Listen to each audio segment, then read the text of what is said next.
நெல்லை ஜாகிர் உசேன் கொலை வழக்கில் தேடப்பட்டு வந்த பெண்ணை போலீசார் கைது செய்துள்ளனர்.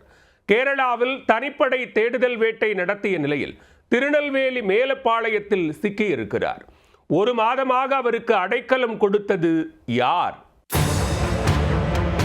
நெல்லை டவுன் தொட்டிப்பாலம் தெருவைச் சேர்ந்தவர் ஓய்வு பெற்ற காவல் உதவி ஆய்வாளர் ஜாகிர் உசேன். நெல்லை டவுன் முர்தீம் ஜர்கான் தர்காவின் முத்தவள்ளியாக ஜாகிர் உசேன் செயல்பட்டு வந்தார். கடந்த 18ஆம் தேதி ஜாமியா பள்ளிவாசலில் தொழுகையை முடித்துவிட்டு வந்த ஜாகிர் உசேனை ஒரு கும்பல் வெட்டி கொலை செய்தது.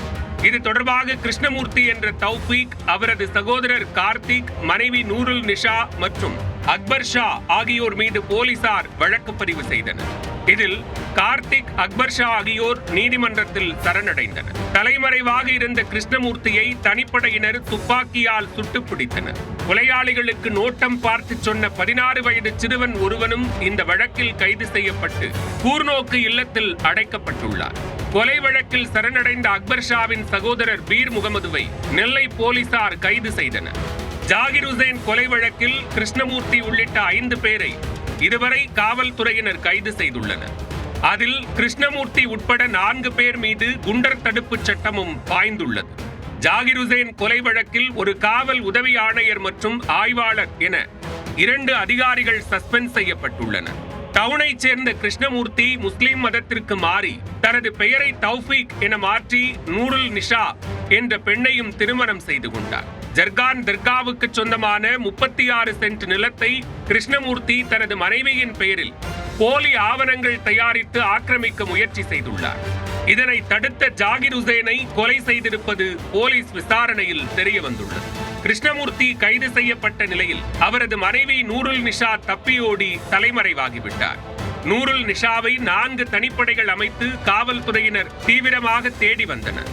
அவர் கேரள மாநிலத்திற்கு தப்பிச் சென்று விட்டதாக கூறப்பட்ட நிலையில் அங்கும் தேடுதல் வேட்டை நடத்தப்பட்டது.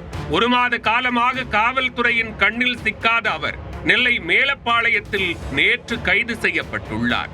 உறவினர் வீட்டில் பதுங்கியிருந்த அவரை தனிப்படை போலீசார் கைது செய்தனர். நூருல் நிஷா கைது செய்யப்பட்டு திருநெல்வேலி டவுன் காவல் நிலையத்திற்கு அழைத்துச் செல்லப்பட்டு நள்ளிரவு வரை விசாரணை நடைபெற்றது. பின்னர் நீதிபதி வீட்டில் ஆஜர்படுத்தப்பட்ட நிலையில் அவரை 15 நாட்கள் காவலில் வைக்க நீதிபதி உத்தரவிட்டார். அதனைத் தொடர்ந்து நூருல் நிஷாவை திருநெல்வேலி கொக்கிரக்குளம் பெண்கள் கிளைச்சிறையில் போலீசார் அடைத்தனர். கொலை சம்பவம் நடைபெற்ற பிறகு திருவனந்தபுரம், கோவை உள்ளிட்ட இடங்களில் தலைமறைவாக இருந்துள்ளார் நூருல் நிஷா. பின்னர் தூத்துக்குடியில் உள்ள தனது உறவினர் வீட்டில் 20 நாட்களுக்கும் மேலாக தங்கியிருந்ததாக கூறப்படுகிறது.